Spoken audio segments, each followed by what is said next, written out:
Welcome to the Tamarind Learning Podcast, where host Dr. Kirby Ross-Plock speaks with experts on many topics relevant in the ultra-high net worth family wealth management space.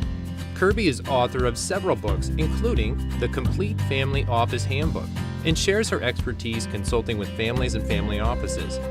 Kirby is also the founder of Tamarind Learning, an online wealth education platform that develops practical, foundational learning programs for beneficiaries to help them prepare for responsible stewardship of wealth.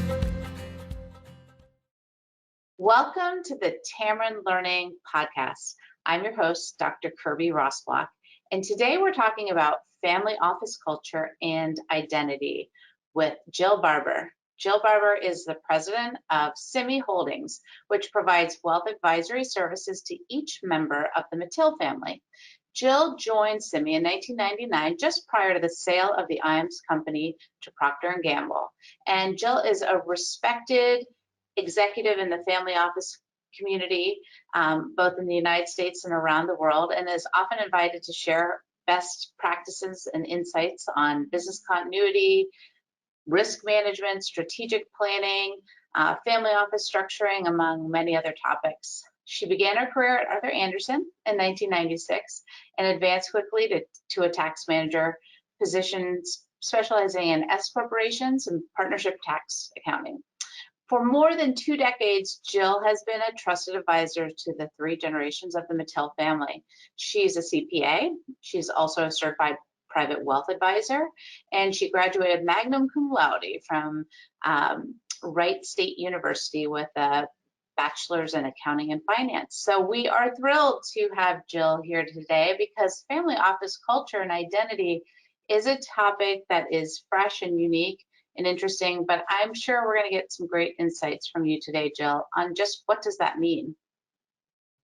Thanks, Kirby. I'm happy to be here and happy to share what I've learned so far in my journey and hopefully share some good tips and thoughts for all of your viewers.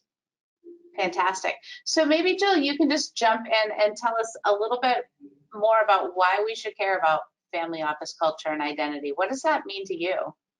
Yeah, so Kirby, I think the biggest thing for me is when someone told me a few years ago, we've done a lot of work around strategic planning, and they said, culture eats strategy for breakfast, which is a Peter Drucker quote that I think maybe many family office executives have heard.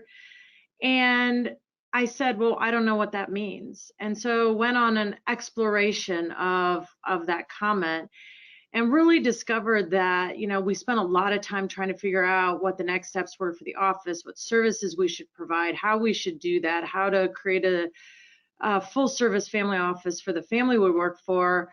But if we didn't pay any attention to our culture, we really didn't do ourselves enough justice. It made everything more difficult. We kind of had a culture that was created at the time haphazardly and not intentionally. And it just feels like things got more difficult for us in creating those strategies. And I would say the risk of us not being successful in meeting our goals went up. So we stepped back and took a lot of time and really focused on our culture over the last 2 years, even in the midst of a pandemic. And we're really starting to reap the rewards of that work in moving our strategies forward. So I think it's one of the bedrocks to thinking about the future, innovating, and being strategic in your planning. So help me unpack a little bit more what exactly, when you think of family office culture and your family office's identity, what does that really mean? I mean, can you give us some more explicit examples of things that you think really go into the culture that you're creating? Sure. I think of culture as the behaviors, the norms, the assumptions that you have on how your organization is going to work on a daily basis.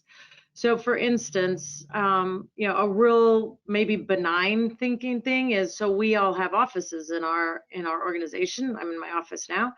And when my door is shut, as it is in my background here, nobody will come in my office. So they might ping me via chat or something to ask a question or see if I'm available, but they won't walk in. But if my door were open, And, people then have the ability to just walk in my office and say, hey, can I interrupt you, or can I have a minute? That's just kind of a norm in our office, and it's part of the culture we've been trying to build. So that's one, may seem kind of small and, like I said, benign, but it's really helpful as you figure out how you navigate 20 people in an organization. Bigger things are, one of our values in our organization is around learning continuously. So we put a lot of dollars and effort and energy and resources toward developing not just the technical skills of the people here, but also them as a whole person. We have programs in place around that, and so we're engaging that in our whole culture and in everything we do every day about it. How do you collaborate together to allow people to learn different things? How do you put people on different teams so they can experience different things and learn from each other, as well as giving them opportunities to go to conferences or use executive coaching or read books or whatever that might be. So that's another way we express our culture and what we think is really helpful in supporting our strategy of being the most trusted advisor for the Mattel family. Well, and I think you even being here today, right, sharing your insights on this podcast just illustrates how you're both walking the talk and really wanting to educate those around us and help other families and family offices sort of face the challenges. I'm kind of going off a little off script here, but I wonder too, I mean, the culture of privacy, right? So there's always a tension, right, between maintaining and protecting the sanctuary of many of these families who don't want to be bombarded, who don't want to be solicited. And so that's probably another big piece of family office culture of like what is okay to share and how much is actually not okay to share. And I'm sure that goes into how you operate as well. Absolutely. That's a really good point too, Kirby. As you said that, what came to my mind is then when we talk about identity, which is more about how the family office shows up in public and what we're known for, there's some push and pull on that for any family office around wanting to remain private and wanting to kind of be that blockade for the family, but also wanting your staff to have pride in where they work and who they work for and be a great partner and community member. So whether that be philanthropically or out in our community, we want people that work here to be proud of that. So we do have to create an identity outside and separate from the family, that the family has their own identity within our community, but we do work to try and create that for ourselves as well. And that's a challenge I think every family office probably faces. And I don't know that we've cracked the code on that one, but it's definitely something we talk about a lot. But for sure, keeping that privacy for the family, but also having a public face to ourselves so that we can show pride in the community we work in and the people that work for us. And I know you were extraordinarily generous back to the education value of allowing us to sort of document the whole Mattel family strategic planning process within the Complete Family Office Handbook, which again, such a valuable resource to really understand how active you are and thoughtful and intentional in not only what you're trying to achieve, but then just the planning steps that you put into place and the process that allows you to execute. Because I think that's where so many family offices struggle, is the execution piece. And again, back to culture, I mean, that is such a powerful statement to how your culture operates, how you work together, how you manage change, and how you have to adapt, right? Right. Well, and that comes a lot from the family. In our instance in particular, I think, I always say our culture aligns with the family's culture. It's not the same, but there's direct alignment. And that's where I really see, you can see from the leadership within our family and their value on planning. And, so a vision, Clay always said, a vision is a dream with a plan. So how do we take our vision, which is our dream of what we want this office to be, but put a plan around it? And so that's where you see this, where the family and the family office cultures come together and really support each other, and how you move things forward. So the planning is really important part of that. And it's the intentionality. This stuff takes time. It's not something you can spend 2 hours or 5 hours or 3 days in a course and learn and come back and not do anything with and put on a shelf. It's not going to become part of who you are and what you do every day. It's practice, practice, practice, and practice some more. Yeah, and it sounds like, I mean, we were brainstorming for this podcast, but it sounds like that's actually really the organizational culture element has helped, right, as build out the leadership and help develop both family office leaders and family member leaders. I was going to bring up that Mobius strip that we were talking about because I think it's a powerful way to sort of see, this idea that we've got the family office executive leadership on the left-hand side and the family owner leadership. I mean, maybe you want to walk us through and talk us through how you see this graphic and how it relates to your own family office. Sure. So, this never ending, again, when we were talking in the beginning, this infinity loop that keeps happening is, you have leadership within the family that's supporting the family culture, the development of the leaders within the family, what they want to do. And as they're doing that, they're also, coming over to the other side of this loop and supporting me and my leadership team as we build out our culture and ensuring that it is aligned with what the family wants and how they view the world and what's important to them. Again, taking the tilt from a business standpoint and who we are, there's just much more family focused than it is business focused, and helping and supporting our leadership development and all those development plans I was talking about earlier. And then we have to make sure we're aligning with those values, that we don't step outside of that too far, and investing time and resources in the opportunities to grow. I've been given a lot of opportunities for growth in my time here at CYMI, and wanting to make sure that's not just at the top echelon, but you're pushing that leadership development down into the organization, because really, again, our family believes you can lead from anywhere. And that's really a value of theirs that we take into our organization as well.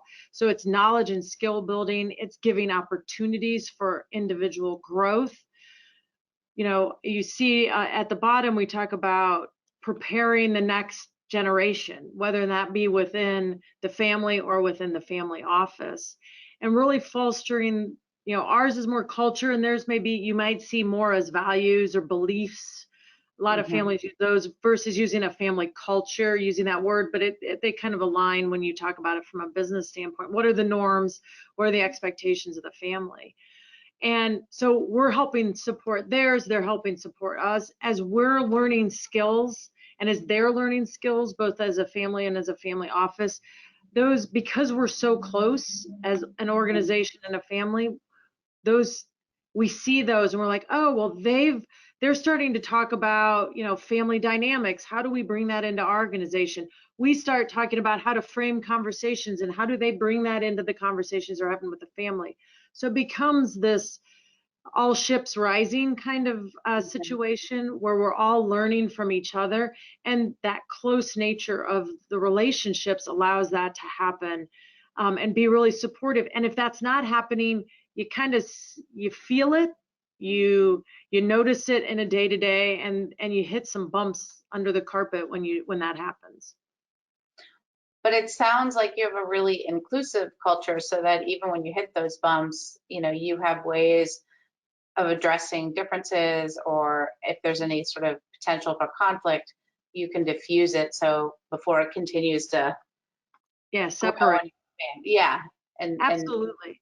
And I think that's a key. I think, conflict is tough, especially when you're working with a family and you're not a family member. It's tough when you are a family member too, but when you sit outside that system.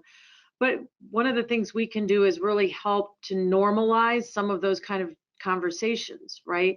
And they can, depending on who's got the skill set, given whatever the situation is, we can work with each other and help support each other through that process. And I think that's what makes it so successful.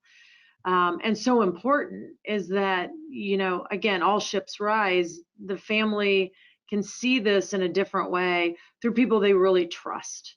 And you can have those more difficult conversations because you have that foundation that they don't necessarily have with a lot of other advisors or a lot of other people in their lives.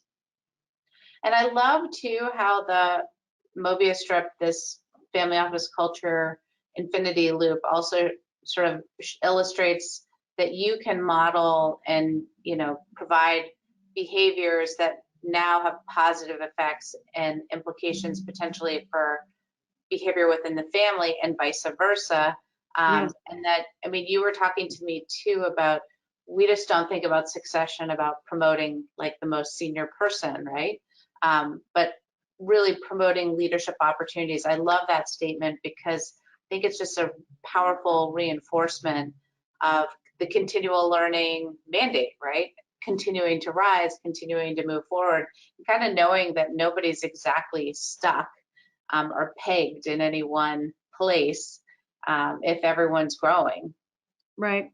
Well, a couple of things on that, Kirby. One is, I feel like you can lead from anywhere. And what we want to do is empower our people to make decisions and, have to have accountability and responsibility toward them, but that they have some of that control that they need to be able to be truly accountable for those decisions. And I sit at the top of an organization. I'm not in the day-to-day of everything. So I'm not the best person to make the decision. So I think that's one piece of it. The other piece is, and I think this is maybe a fear or a concern of a lot of family offices because of that privacy that you brought up earlier, is turnover is really low, which we love because people are there for a long time. They get to know the family. Families don't necessarily want their information out in a lot of places, but we all are mostly small organizations. And there becomes a point in time where you have some really great people that when you give those growth opportunities to, there isn't any place for them to go with them here in our organization. And what we keep talking about in our organization is we don't want people to leave, but we completely understand the fact that, and we are really proud of the fact that we have former alumni of CYMI that are out in the world working in various different jobs and industries, doing amazing things for for other families and family-owned businesses that we should be really proud of. And that growth then allows others down in the organization then to rise up and get those same skills. So, some turnover in our mind is really good. It's hard. And that's, again, a cultural thing. How do you build that into your culture? That it's not that we want people to leave, but we want people to fulfill their fullest potential. And if they do that, with a younger head executive of an office, man, you might be waiting around a long time if you want to lead another family office. And so maybe that's the right thing. And boy, I would be excited for someone to have that opportunity. And I'd be really sad to see them go because we are all so close. But in our culture, we've built in this idea of that's a good thing. Yeah. Well, I think that's powerful when you actually empower your people to do what's right for them, because they know that in many ways it's right for the organization, right? Exactly. Well said. If you live a lie and you sit within a place that is eating you away because you feel like you should be going and doing something else, or your heart isn't in it, or your passion isn't there, it reflects on some level in the quality of work and the energy that you put out. So I think to have a really strong, resilient culture, you need committed, excited, happy, want to be there. And that's a given in any organization. So I think it's completely logical, even if you have really talented people who could get by giving 40% effort, fulfill their job mandate, if they have 60% of potential sitting on the table, untapped, I think it's powerful that you can unlock that and say, that's okay, like figure it out. And if it requires moving on, that's hard for us, but again, I feel like your type of organization is the one that everyone dreams, right, to be able to work in someday.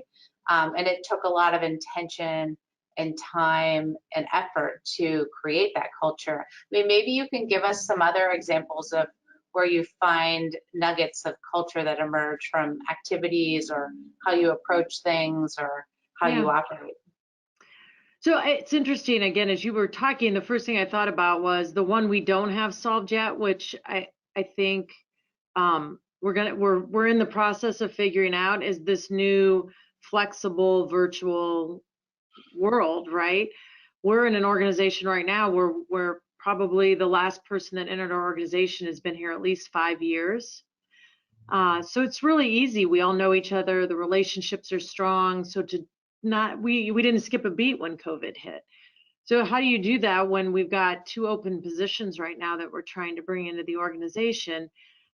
How do we do that culturally and make that person feel a part of all that we know we are? And we've been doing a lot of this work during the pandemic and really trying to evolve the culture into what the next version of our organization needs to be. And so a great example of that is,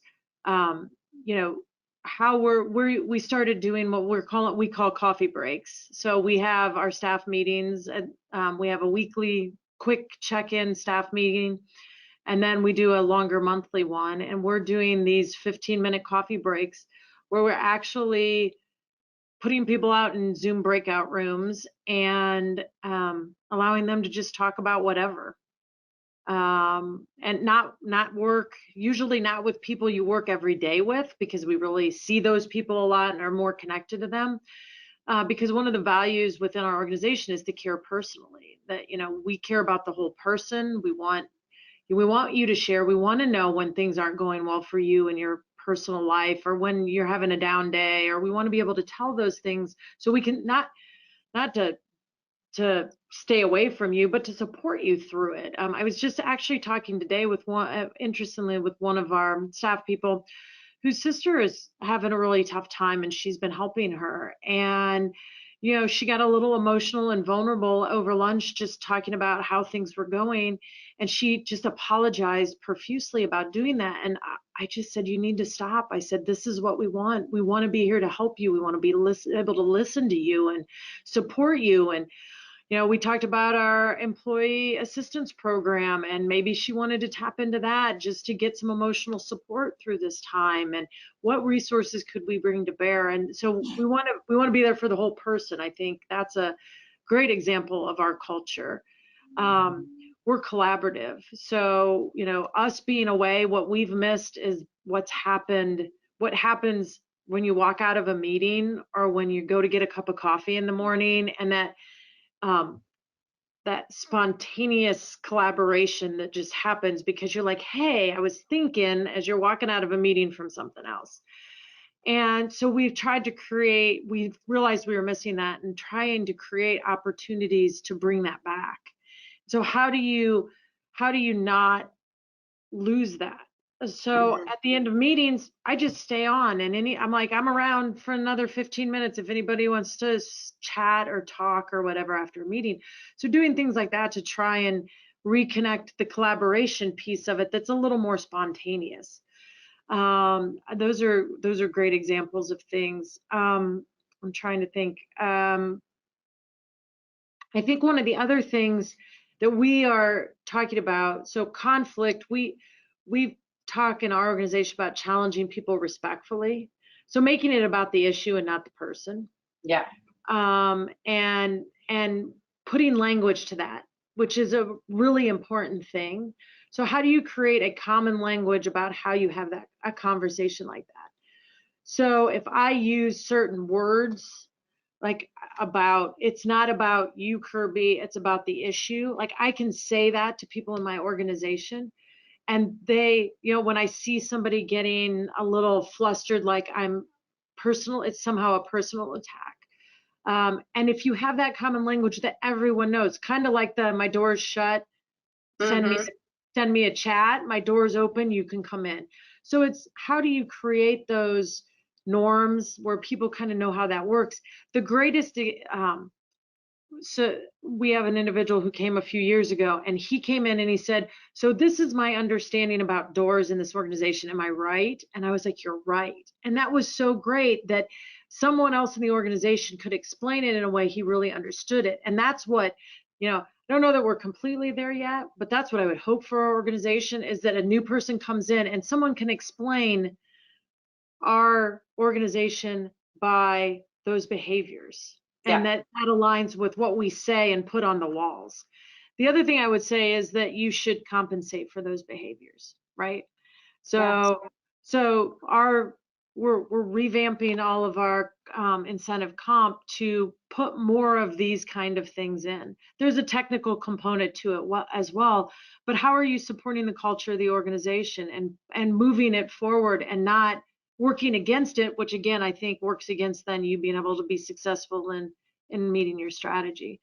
So those are just a few things we're doing to try and solidify this intentionally into who we are.